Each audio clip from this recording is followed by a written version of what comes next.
Teka lang, ate, pwede ba akong pabili? Pabili nga po ako nito. Dito po. Pumunta ako sa tindahan at ako ay bumili. Sabi ng tindera, kuya ano bang yung binibili? Ay ate, pabili pala ako ng candy. Sinusulatan ko ang aking kamay habang ako'y nakangiti. Pag-abot ng pera at sa aking kamay nakasulat ang I love you.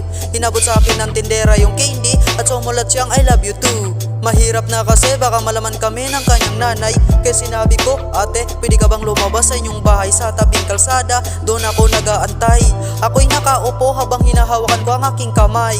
Sa ilang oras na pag-aantay ay nandyan na siya. Ako'y tumayo at ako ay tuwang-tuwa. Nilapitan ko siya at kamay niya aking hinawakan. At ang sabi ko sa kanya, ate, pwede mo ba akong samahan? Mayroon tayong pupuntahan at naglalakad kami sa daan. At pagdating sa unahan, sinabi niyang, kuya, ako ba'y kinakabahan?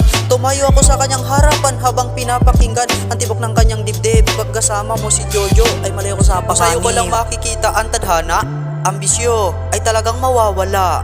Diyan magsisimula ang kwento ni Jojo na kung mahal mo ko, ako ay magbabago dahil sa'yo. Kung sa'yo ko lang makikita ang tadhana, ambisyo ay talagang mawawala.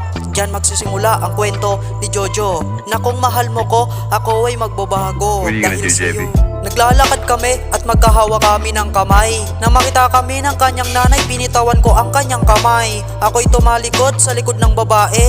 At sabi pa ng kanyang nanay, ne, sino kasama mong lalaki? Ma, jowa ko po, si Jojo. Sa likod niya, ako ay nagtatago. Kumakaway ako at hello auntie. At ang sabi ng kanyang nanay, che, auntie ka ng auntie, excuse me, hindi kita kilala. Sa nanay ng babae, ako talaga'y napahiya. Sorry na, pasensya na, pero auntie, yung anak niyo'y mahal ko na.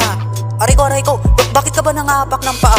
Sa magulang ko, dapat ay gumalang ka. Okay na, sorry na, umalis ng magulang niya at bigla ko siyang niyakap. Sinabi ko sa magulang mong mahal kita at ikaw ang aking pangarap. Tsaka sa akin ay huwag ka nang magduda pa, dahil ikaw lang yung babaeng pangarap ko at wala nang iba.